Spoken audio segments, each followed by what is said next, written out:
Hello and welcome to Account Instruction Help and How-To. In this lecture we're going to continue with the discussion of economics. We will be taking a look at the production possibility frontier as well as the idea of comparative advantage. At the end of this we will be able to describe what the production possibility frontier is, define and describe the concept of comparative advantage, describe how opportunity costs relate to the topic of comparative advantage, identify factors that will shift the production possibility frontier, and explain and apply the role of a comparative advantage in international trade. So first, want to get the idea of what the production possibility curve is and get an idea of the production possibility curve. The production possibility curve will be a model, so it's going to be a simplified model like we've discussed before. We're going to remove many factors within a particular model so that we can concentrate on a particular factor and a particular set of facts.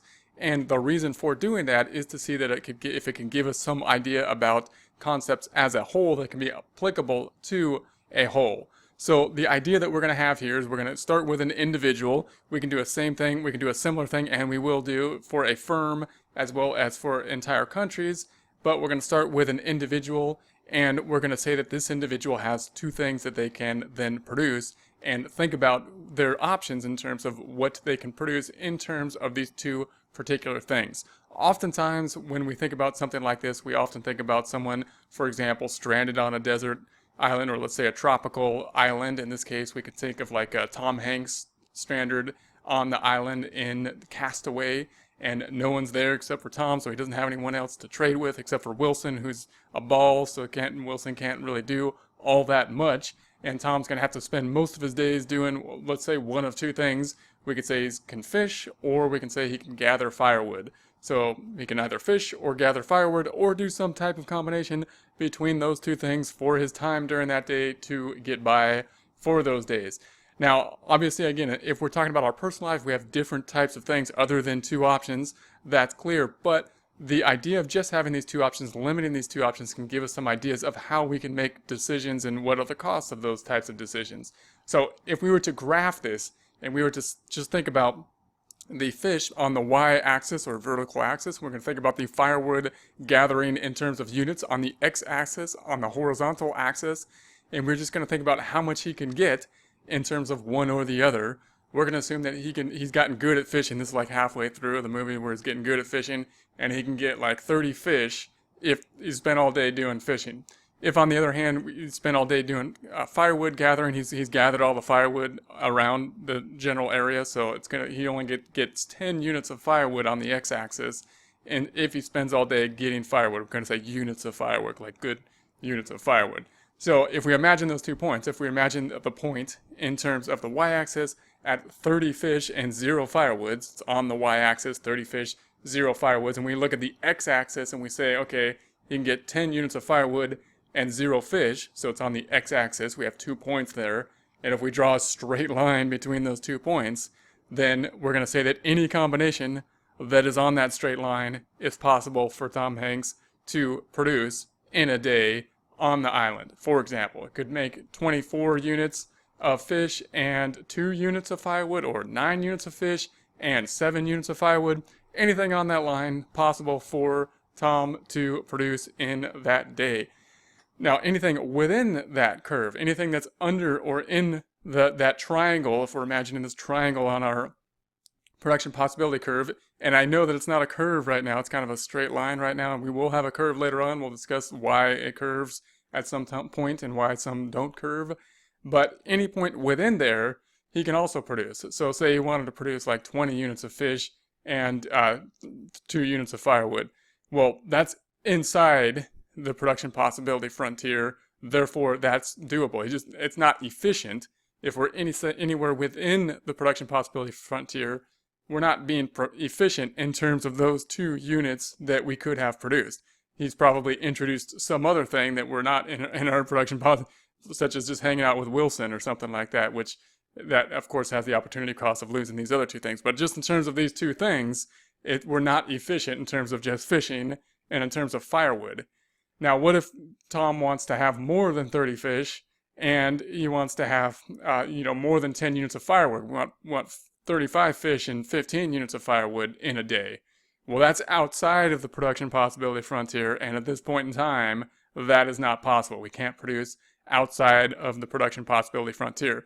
Now, you're probably thinking that there's things that could happen that could shift the production. We'll talk about that later. But at any given time, whatever that production possibility frontier is what it is at that given point in time. And the concept is, of course, we are efficient if we're producing on the production possibility frontier. We don't know which two we should produce. We don't know if we should produce 30 fish or 10 firewood or somewhere in between, probably somewhere in between. But we can, if we're efficient, if we're anywhere on that curve, or that line in this case. And if we're anywhere inside that line, we are inefficient, meaning we've wasted time in terms of those two particular things in which we're measuring. And we cannot produce outside that area. So that's going to be the general rule. We can also see from this graph that if we wanted to produce more fish, there's a cost to it. There's no dollars out there. You might be saying, well, it doesn't cost anything in dollars, but dollars is just a unit to help us to trade. If we did not have dollars, we would not then lose costs of things. So if we, in this case, if we just think of two different things, of course, if we produce, for example, one more unit of firewood, what are we giving up? 3 fish in order to do that. We could have produced 3 fish in the time that it took 1 unit of firewood. If we produce 1 more unit of fish at any given time on the straight line analysis, then we lose like 0.33 in terms of firewood. So there's still a cost. What do we call that cost? Opportunity cost. It's the cost of the other thing that we could have done. Now again, of course, that applies in our world as well. You can see how this application applies when there's more than 2 things. The idea being that everything has some type of opportunity cost. That being very clear, if we simplify our model, that's what models are for. In a simplified model of just 2 things, it's very clear that if we do one thing, we have an opportunity cost of what we gave up in terms of what we could have done with the other thing if those were the only 2 things in the world of things that we want to do. So this is the idea, of course, of scarcity, meaning there's only so many things that we can produce. There's only so many things that we can produce, and therefore so many things that we can consume. And we're assuming that we would like to consume more all the time. We want more than what we can produce most of the time, and therefore we have to make a decision in terms of what we are going to make. Now we're going to move to the idea of comparative advantage. So comparative advantage means that we're going to have more than one individual. We're going to move from one individual to at least 2 or more. Our model is going to be 2 people. We're going to introduce another person. And if there's trade, then the idea of the comparative advantage would be that everybody would be best if each individual focused on that activity which they have the lowest opportunity cost to focus on. So what does that mean?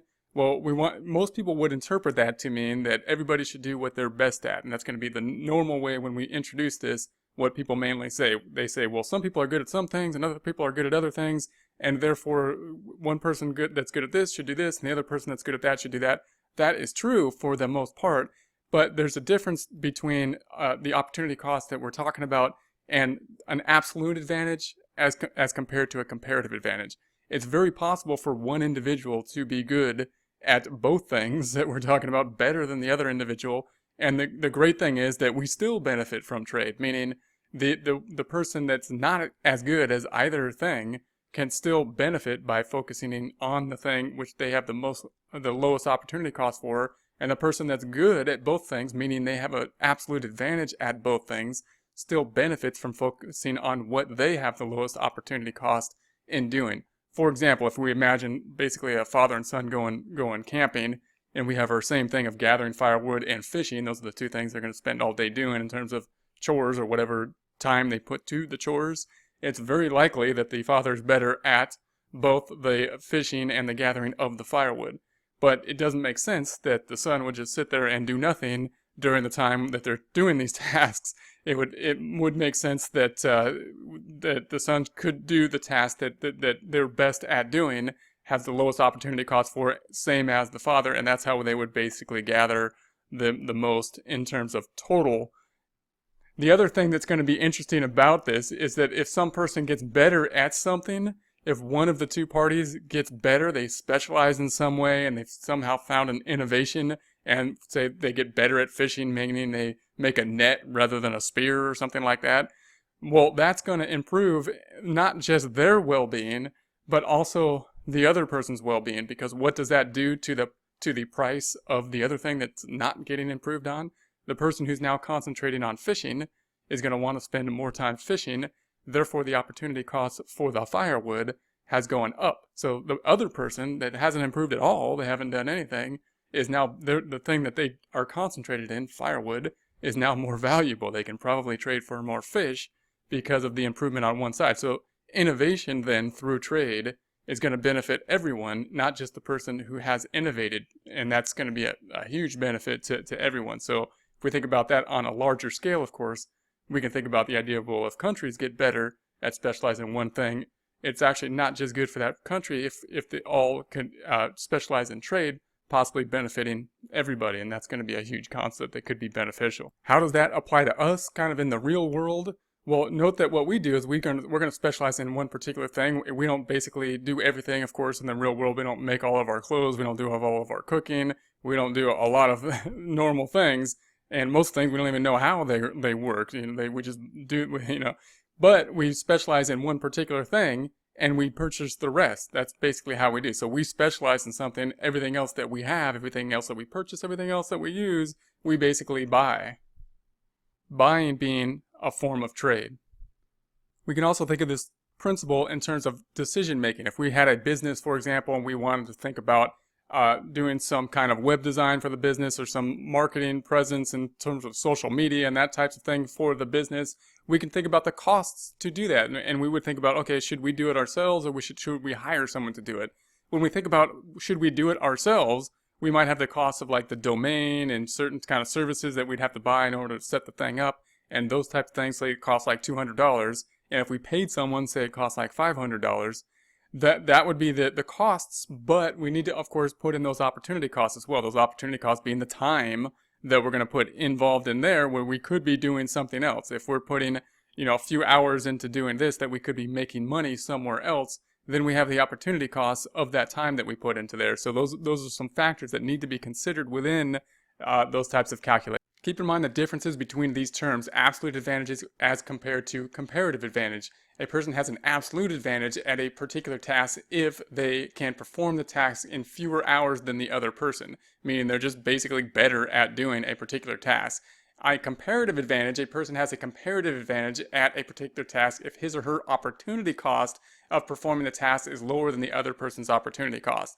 There's a big difference between those two things because, again, one person can have an absolute advantage at both tasks and still not have a comparative advantage. So we want to keep that in mind. Let's take a look at some examples. We will continue with the example of Tom Hanks. He's cast away, lost on the island, and he can do either, if he spent all day fishing, 30 fish is what he can gather in terms of fishing. If he spent all day gathering firewood, 10 units of firewood is what Tom could gather in a day. We're going to add someone else to the equation now. That someone else is now Wilson. So Wilson has somehow gained some power. So we're kind of comparing like Castaway to Lost or something. Wilson has abilities at this point, and Wilson has somehow achieved the ability to, if they focus just on fishing, Wilson can get 10 fish. And if Wilson focuses just on firewood, Wilson can actually gather 10 units of firewood. If we assume that these two individuals do not get along and they're just going to produce their own stuff and consume their own stuff in terms of the fish and the firewood, meaning they're not going to trade, they're not going to share the fire, they're not getting along,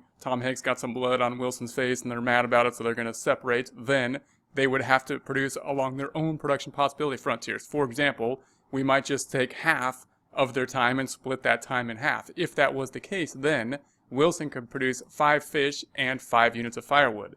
If Tom was just to split their time in half, his time in half, then he would have 15 fish and 5 units of firewood. If we were just to look at this in total, what does that mean? Well, we would have 20 fish in total between the two of them, even though they're not trading and they're not getting along with it. And we'd have the total in terms of firewood, 10 units of firewood. Now, if we think about specialization in terms of the two individuals doing what they're best at and somehow trading in some way, we can see that, well, Tom has a comparative advantage in terms of fish, meaning that every unit of firewood that Tom produces, we said that costs him 3 fish, and every unit of fish costs him 0.33 firewood. So we would think that Tom would then want to produce the fish. So if Tom did that, we produce 30 units of fish for Tom if he spent all of his time doing that. If we had Wilson then spend all the time that he has a comparative advantage in, and that comparative advantage being in the production of firewood, then Wilson would produce 10 units of firewood. And so if we just split up the tasks in this way, we would end up with 10 more fish. If we split it evenly, we had 20 fish. If we had this split up in terms of specialization, we have 30 fish and the same units of firewood. So just by that specialization, even though neither of them got any better at what they're doing, we would have more stuff. Now, of course, if we were able to trade that stuff, we would be better off. If we're not able to trade, we have a problem here, because now Tom's got 30 units of fish, but he's got no fire to cook it with, although he's got pretty good at eating it raw at this time, but it does get cold there too, kind of like the fire. And then, of course, Wilson would have 10 units of firewood and no fish. And you might think that Wilson doesn't need fish, but we're assuming Wilson needs fish at this case. So you would think that they would want to trade in this part.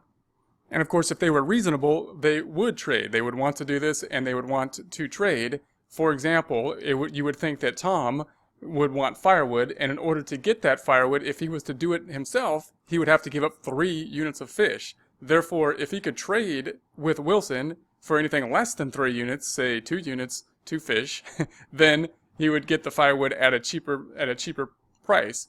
And then Wilson, being the smart volleyball that he is willing to trade the firewood.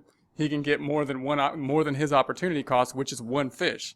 So Wilson's opportunity cost for the firewood would be 1 unit of fish. If he can get more than 1 unit of fish, say 2 units, then, or 2 fish in this case, 2 units of fish, then he would be willing to do that. So we can see how the trade would naturally try to facilitate itself, because people would be looking to do what's most cost effective in that situation. Of course, in order for this to happen, the two have to be in proximity, they have to be able to communicate, they have to have all the information involved in order for them to facilitate that trade in such a way that both are better off within that trade. Now, the interesting thing here is that if one of these two individuals, if Tom or Wilson, get better at what they're specializing in, then it actually benefits not only them, but the other person as well. And that's the kind of the shocking thing that's pretty interesting, meaning, like, let's say Tom gets better at fishing. He went from a spear to like a net or something like that. Instead of getting 30 fish, he can get 40 fish now. Well, if that's the case, then the cost for firewood has now gone up, because it used to cost, if he's getting better at fishing, if he specializes in fishing, now for Tom to spend his time gathering firewood, it costs him more fish because he's so good at fishing. It used to cost him 3 fish. Now it costs him 4 fish to go gather firewood. Therefore, Wilson, who is doing the firewood gathering, has more valuable firewood, and therefore can trade that firewood for a higher price, more fish.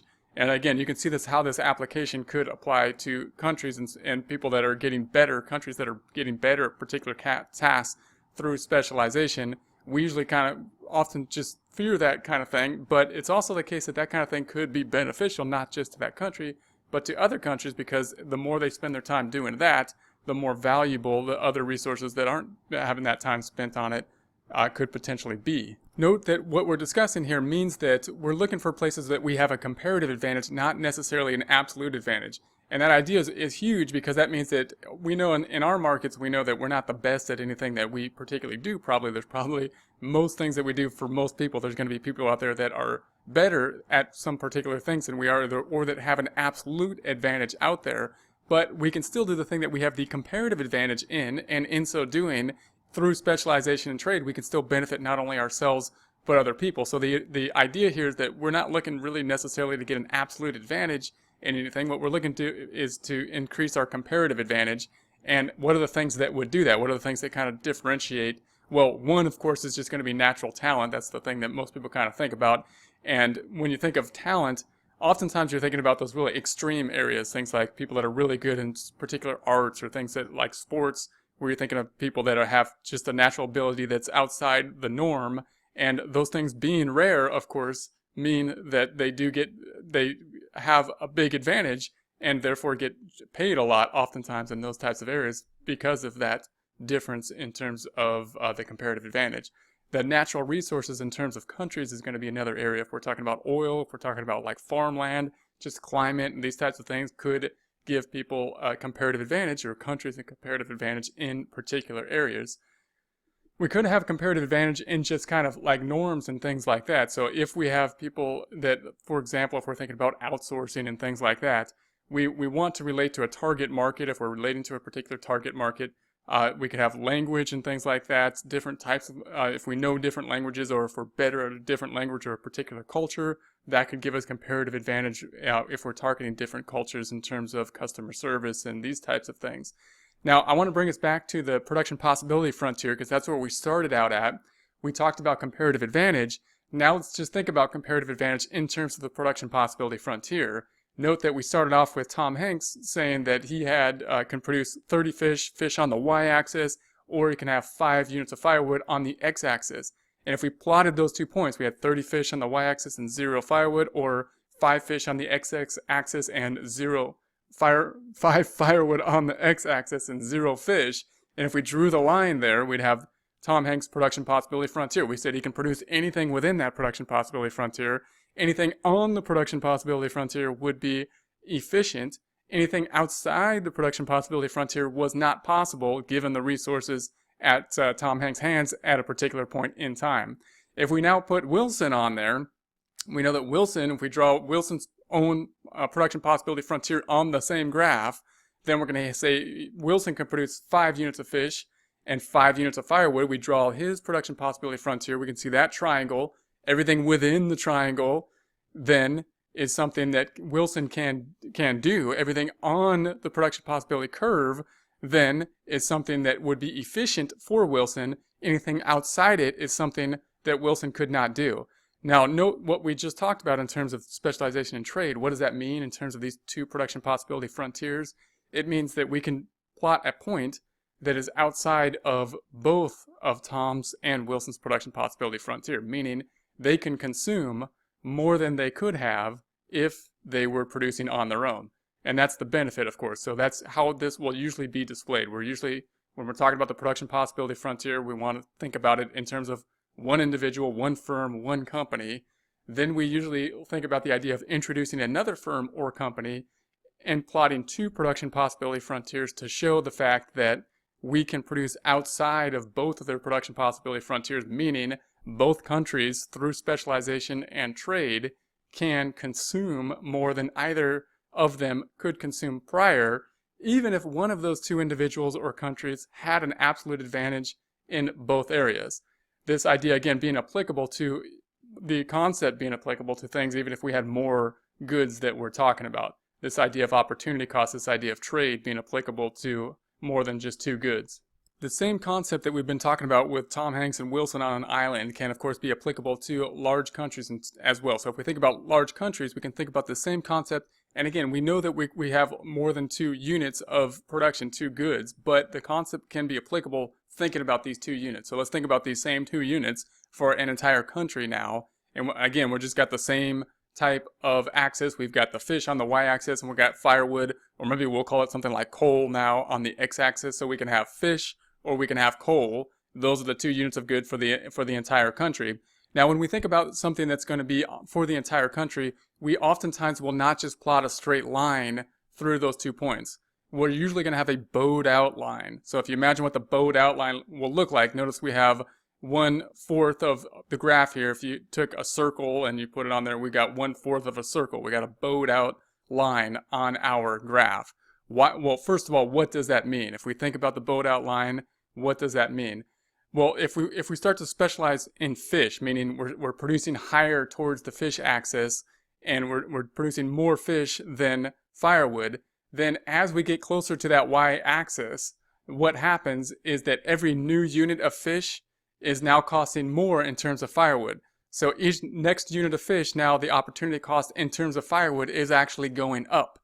And if, on the other hand, we started focusing and we did mostly firewood, we're specializing in firewood, we're producing more firewood than fish, we're doing or in this case coal, we're doing mostly coal rather than fish, then as we get closer to the x-axis, in that case, then every new unit of firewood is costing us more in opportunity cost in terms of fish as we get closer.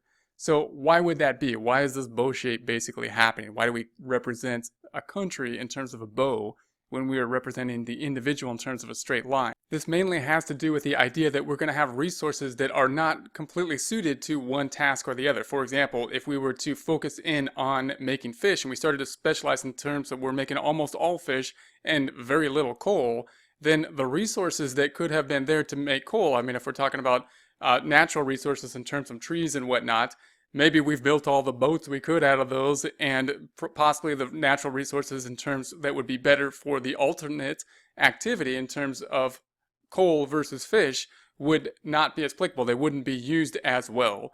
Or, for example, if we're talking about people skills in terms of talent, it could be that some people just aren't as good at fishing. We might have people that are scared of the ocean or don't like making nets, or pointy spears and hooks are not their thing. Well, if we're applying their skills towards fishing when they would be better at the other activity, coal or whatnot, then we're not putting their skills to the highest use. So the idea is that even though we may have an advantage, a comparative advantage in the production of fish, as we get closer to specializing in that area, those things that aren't best suited for that particular task are not put to the best use. And of course, the same applies to coal. So if we started producing all coal, the things that are applied best to fish would not be well used, and that's what's creating this bow-shaped production possibility curve. What that means from a practical standpoint is that if we start to expand in what we're producing, if we decide that we're going to put some of these resources to different uses, then we want to start applying resources that have the lowest opportunity cost. So if we're producing fish and we start to expand on what we're doing, we want to make sure that we're pulling the stuff away from the production of fish that have the lowest opportunity cost first, and then applying those to the other resource as we expand. When we've been talking about the production possibility frontier, we've been talking as if things are static, as if things don't change. You might get the idea that we're talking as if things don't change, as if things are what they are. We can produce inside it, or we can produce on the production possibility curve. We can't produce outside it. Is what it starts to look like. But remember that production possibility curve is only as of a specific point in time. So it's a theoretical concept in terms of as of this specific point in time, this is what is possible. Can it change at later points in time? Yeah, of course it can change with different things that would happen. Well, how would we want it to change? Well, we'd want it to go outwards. We'd want it to shift outwards in order for us to then be able to consume more stuff with less activity. So that's going to be the idea. What types of things would shift the production possibility out? So if we're thinking about that quarter circle, how can we move that quarter circle outwards so that there's more space under it, representing the fact that we can produce more things and therefore consume more things? So we could have more resources. For example, we could have a population growth is one example, and we know that labor and population and skill is something that can shift out that production possibility frontier. Of course, as that happens, as we have more people, we also have more consuming the things that we produce as well. We could have more investment. So for whatever reason, if more investment went into a particular company, well then, of course, that investment, if spent wisely, can shift out the production possibility frontier.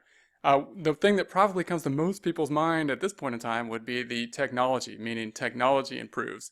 So if technology improves, that shifts out the production possibility frontier. That has happened, of course, a lot in the last few hundred years. So for example, if we got better at nets or something like that in terms of fishing, then we can shift out the production possibility frontier, and that would increase our level of possible consumption and just increase in general knowledge overall.